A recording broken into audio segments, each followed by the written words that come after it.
I still don't really know what the hell I need to do to this. All I know is that I wasn't really doing it right. So, I need to do something to this carburetor.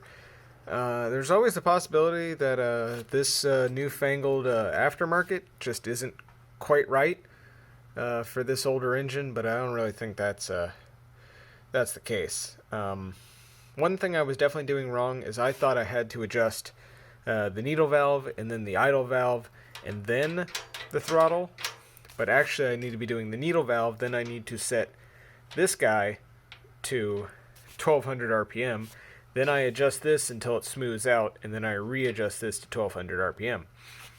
And I don't have a tachometer I can hook up, so I'm going to try and find one of those, maybe see if my dad has a timing light. I don't know if that'll work on one of these guys, but it'd be nice. And yeah, I'm also going to tighten down this screw just so that the choke no longer does this suddenly and causes me to spend 45 minutes tuning an engine only to find out that the choke was closed the entire time, and that's why it went idle. And we also need to make a throttle, because another big issue I was having is the engine, since I didn't have it, mounted to anything except for 70 pounds of cinder block, the throttle was doing this as it was running, which was causing it to run really uneven and just generally making it impossible for me to tune anything, because I'm reaching here trying to turn a valve while the valve is doing that and the whole engine is doing that. We're going to mess around with all of that. I'm also going to look into setting the governor. I don't know if I need to be moving any of these around, because these settings on your governor determine basically your max RPM. So, it's a governor, that's what it does. So this gives you your maximum throw down here, but I didn't really understand how the setup worked on this guy. So in order to do that, and in order to really dial in this throttle and keep it in place, I'm going to try and build an accelerator. And I've got this, I think this is like a 2-foot brake pedal, and we're going to see if we can make a throttle. This originally came with a throttle, and it went through this hole right here and had 2 nuts that locked it in place, and it ran a cable down right there, which I believe went through this hole right here on this throttle arm. It needs to be there because that will allow you to keep your throttle where you want it, because at the moment mine's just sort of freeballing it, and that is messing with everything. It also means I can't, check the high RPM, because I can't really, reach in here with my hand touching the muffler and mess with that. Alright, so next step are secure the choke, build a throttle lever, accelerator, whatever you want to call it, so that I can keep the throttle in place. I'm going to mark down what I have all of these set to, and then we're going to try and tune it again after that. And if for some reason it's still not working, we're going to go back to the old carb, which leaks a lot, but it leaks a lot less than it used to. I'm also going to fiddle with the governor and all the throttle linkages and just make sure they're where they need to be. So I'm going to work on this guy first. I got no idea if I got the parts I need to be able to actually build the pivot for it, because I need something where I can set the minimum length. Well, I guess mounting it to that will help me set the minimum length, but I need to be able to have a minimum length and a maximum length, and I need a screw adjustment probably that will allow me to set where I want the accelerator to go, so I'm not, putting too much strain on the governor system over there. So I'm going to get to brainstorming on that. Okay, here's what I've come up with over the last 5 minutes. So this brake cable that I had laying around from another project after I spent about 6 months trying to find a abandoned bike on the side of the road that had a cable brake system and was totally unsuccessful somehow. But anyway, I bought this, I had it laying over, and it is the exact perfect length I need it to be. If anything, it's actually a little too short, because I would rather have about, 3 inches of play so that I could just wrap it around here, call it a day. But since I have so little slack, my solution is to take this here wire crimp, stick it on the end, up about right there, just so that it is flush with the end of the wire, the end of this eyelet, and then just pinch her on there, and then find a little piece of lock wire or something and just tie it off to there, and that should leave me just barely enough slack to be able to get everything to work. Then the next thing I'm going to have to work on is getting this guy mounted here. I have to work out something, probably just more lock wire, and I'll probably cut a groove in this just to be able to hold this exactly in place right there. The original one, I believe, had a threaded end cap, and so it had a nut holding it in place. This does not. And once I do that, I won't be able to get this back out, which will be annoying. But that's just the way the cookie crumbles, and I can always just pull that back off. I'm going to try to remember not to do that too hard. And yeah, then I got to work on a throttle, but that's just mechanics, so that should go pretty quickly. It's just a matter of deciding what I want to build it out of and whether or not I can successfully spend an hour looking for scrap down in one of these buckets to find something that's pretty close to what I need. So I'm going to get to this. Alright, so I've just been down here for about 15 minutes scooping around through the bucket of miscellaneous metal pieces, and got a whole bunch of that and a whole bunch of that, and I found a bunch of lag bolts I didn't know I had, and I found where all the 1/4-inch bolts I didn't know I had went. And while I was scooping through here, I found exactly what I needed. This should make an perfect throttle lever. Just drill a hole right through there, thread that cable in, and we should be golden. So, let me show you what I'm thinking, if I don't trip on all this crap. So I found an even smaller connector, and I put it on the belt sander for a second, just took a little bit of material off of both sides, and now she will actually go right through there, so I can still remove that, so that's good. However, on the other side, I have this ball end here. So what I'm thinking is maybe getting the hacksaw and cutting a slot, and then fashioning some sort of tab to hold it in place. Not really sure. I'll probably just put a couple notches in it and then just tie it in place with a wire. But that should be sufficient to hold that on. And once we do that, then it'll just be a matter of finding something to mount this to. And then I can just go like that. And that'll pull on this. And I can affix this to a little piece of wood. And then I can mount stops in here. And I can put in a little screw adjustment knob to be able to thread in and out to set my maximum and minimum throttle. Wha-bam. That's what I came up with.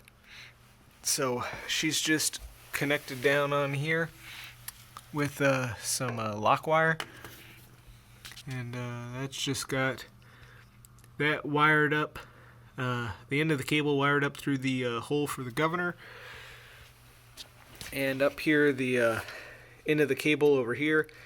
I took this housing off and then spun it around. I had to take that thing off the bottom, but anyway, this guy is lock wired right here just to there. It wasn't really moving much to begin with, but just to be safe, I did that. Keeps it from bouncing out of the hole down there and messing with the amount of slack in the line. And up here, I've just got that window latch, and I don't know what this kind of bracket was here. I bet it was a picture hanger or something. I just put that on the housing, and then I just ran 2 screws on either side, and that has that very secure to this block. And yeah, I just put marks down here for where the throttle is actually doing something. Let me see if I can get all this in one frame with one hand for you. So there's the throttle down there. There's my accelerator. We're at idle. Idle, idle, idle, idle, throttle starting. Going, going, going, going, gone.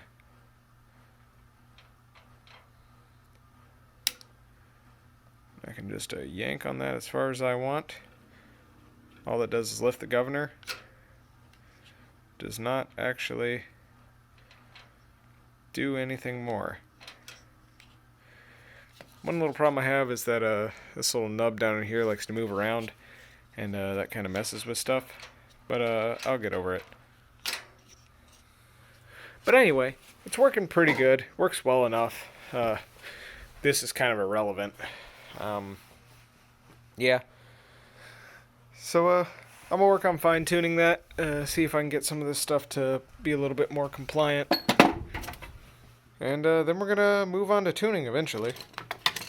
I nearly forgot. Fool me once, fuck you. Fool me twice, fuck you again. We're gonna... Oh, good fucking God.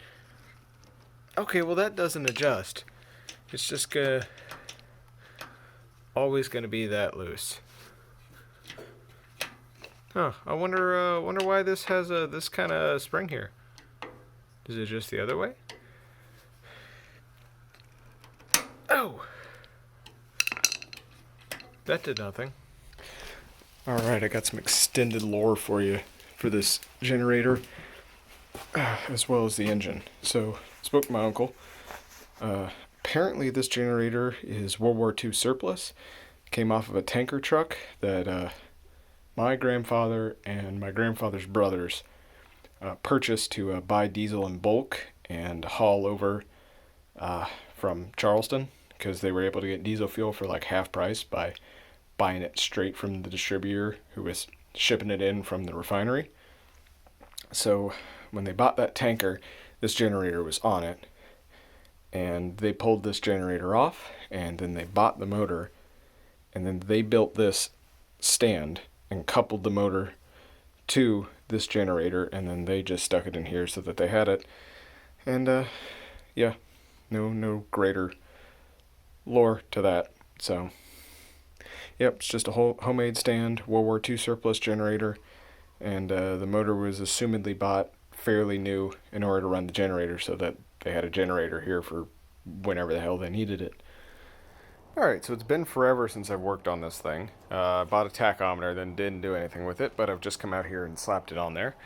Not sure if I'm doing that right. It told me to wrap it like 4 to 5 times around the coil. I think I did 6 or so. And yeah, hopefully that should give me an RPM reading. I've currently got this bad boy choke open, and I've made this modification to the throttle so that I have a semi-governor. And I've just put that there so I could turn this and set the bottom end of the throttle wherever I wanted to. I tried doing an eccentric screw thing, and then this screw fought me, and it's in here at like a 15-degree angle and didn't quite work, and I need to pull it off and fix it, but I'm not doing that right now. So what I need to do is drop that pencil and then just yank on this thing and see if this tachometer works. Kind of has a stupid setup, because it's like, yeah, put the tachometer on, and if the RPM isn't correct, if the RPM is not reading accurately, change the number of windings. It's like, I bought a tachometer because I don't have a tachometer. I can't accurately set the windings unless I have a tachometer. But anyway, I digress. I'm just going to rip on this thing real quick and see if this reads anything at all. I'm not trying to get this to run, but I just want it to, read like 50 RPM or something like that when I'm pulling on it. And I'll report back. Stand by. Well, it seems to be working in part. It'll only read about 10 to 20 RPM before it shuts off. The thing just didn't spin fast enough, and it's wet and cold out today, so I'm not going to fire her up. But we'll have to test that at a later date. and see if this tachometer is actually reading quasi accurately. I mean, I can tell roughly what it is by ear. I'm assuming I'll probably need to do more windings just because of how weak the spark is on this thing. But we'll see. Alright, so I'm finally trying to tune this thing, and I'm about this close to giving up. I've been ripping on this thing for the better part of an hour, maybe an hour and a half, and I can't get her to run. I swapped in the old carburetor. I have tuned it to every single initial setting I could. Choke on, choke off, throttle open, throttle off, etc., etc. I can get her to run on starting fluid, mostly fine. She pre-detonates and blows the flywheel out of whack if you feed it too much. I can get it to run on brake clean just fine, but I just cannot get her to run on gasoline. Like, watch this. I got some brake clean on it. She'll fire right up. It's been sitting too long, not enough in there, but she'll run on brake clean. She'll run on starting fluid until you get a pre-detonation and blow the flywheel off, but I cannot get it to suck gas. And this is on the old carb. I didn't try running it on the new carb with anything other than starting fluid, and I swapped back over real quick because I had a feeling that carb was not quite right. And I'm thinking this carb is not quite righter, so I guess I'm going to put the new carb back on it and see if I can get it to fire up using that, because I cannot get this old carb to run. Like, bottle feeding it, carb cleaner, I cannot get the thing to draw enough fuel to be able to go, and it's pissing me right the hell off. Everything about this engine has been pissing me off since day one, so I'm gonna get to that before it breaks some. Well, I've said it before and I'll say it again, I'm an idiot. I was out of gas. It just had all evaporated out of this thing over the last, Lord, how many months I've been working on this thing? 6? Something? Anyway, so yeah, there was just no gas. There was just enough in it to, have the bowl filled. I was wondering why it looked so nasty. So yeah, there was nothing in the carburetor, which is why I was kind of amazed how the old one didn't leak when I put it back on. It's because there was no fuel in it. It's also kind of amazed how none of it really spilled out whenever I shut the valve off and swapped the carburetors. I thought that was kind of nice. Yeah, no, just no fuel. So that would explain why it wouldn't run on anything but carb cleaner. It's because there was no gas in it, because there was nothing to run on. So anyway, I dumped a bunch of gas over the top of it, and yeah, she runs great now. I just put her back to factory settings, and we're gonna try and tune it. I'm not gonna take you along for that. We already had a whole episode on me getting the runaround from the choke down there. So I'm just gonna get her dialed in. She was running at like 4,000 RPM here, so I think I might need to do something about the governor or something like that. I gotta look into that. But yeah, I gotta get all these mixture screws dialed in so that she idles at about 3,000. Not sure if this is accurate, but it sounds like it's accurate. It sounds like it's going about 4,000 RPM. So yeah, we shall see. I don't trust that thing. It jumps up and down and up and down and up and down. It was just idling at 1,200. Now it's saying 1,700. It reads like 50% too high. But I got her at the point where she idles where I want her to idle. She does have a front main seal leak, so that's nice to know. But she's idling about how I want her. She's uneven, but I just can't get her to even out. If I turn the idle too far down, she runs away somehow. If I turn the high idle mixture up, then she bogs down, then she won't idle, which will rev up real nice. But then if I turn the high idle down, then whenever I pull the throttle sheet, I've got her as best as I can get her right now. I'm going to play around with it a little bit more, but it's doing alright. See, this is the problem. You idle it up, and then it just does this. It runs off until it finally decides it wants to settle back down. See, now it's reading right. I don't understand this Chinese tachometer.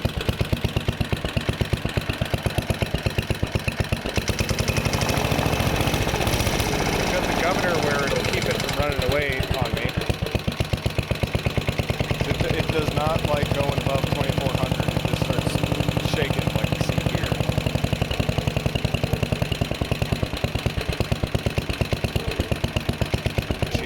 fine here. And as far as I'm concerned, she can just stay here until we get this thing hooked up to something.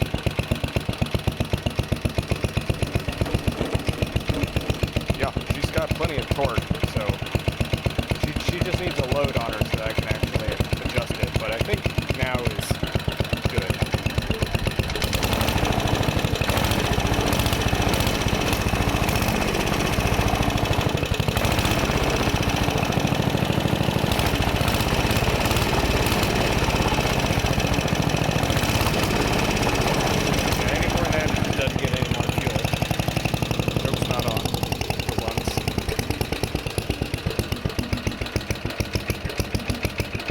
I think it's good, just where it is, as a demonstration.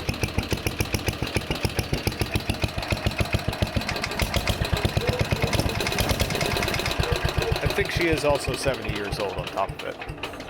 And she's just not all that happy, so.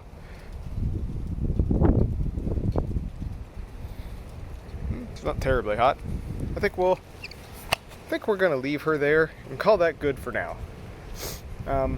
I don't think I'm going to go through the effort of painting this thing because of the condition it's in. It's not a terribly happy engine.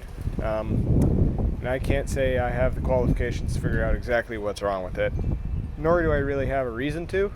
You know, it was just more so I wanted to get this thing running and see if it would run. We may get that generator. We may poke around with that and see if that'll run. See if, I can learn electrical engineering in a couple of days and see if we can diagnose that. But I think for now, that's it for the Briggs. All right, well, there's my 69-year-old, nice, Briggs & Stratton 23A-FB, single cylinder, 4-stroke engine, 9 horsepower.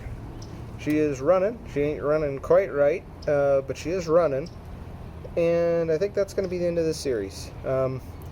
Just because I can't really conceive of any reason for me to go further beyond in this. We might play around with the generator, we might not, but I'm definitely not going to paint this thing. It's not worth the effort. I certainly don't appreciate this engine as much as some other people would, and I'm not going to deprive them of cathartically putting a paint job on it. So, she may get sold, she may get put back in the pump house, she may go in the garage, we may pull the generator out. I don't know. The world's my oyster. We can't predict the future. We shall see. I'ma shut up. If you like this kind of stuff, go down there, give me a like, comment, tell me what you think might be wrong with this. I think there's just a lot of wear on the cylinder wall. She's got like 30 psi compression. I think the engine is just worn out. She's 70 years old. She probably needs an oversized piston and oversized rings.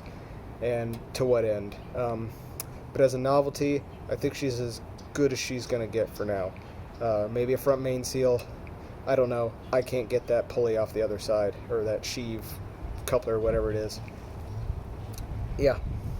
If you like this kind of garbage, you got to subscribe if you want to see more, or over here, wherever the hell that button is. And yeah, till next time, I'm out.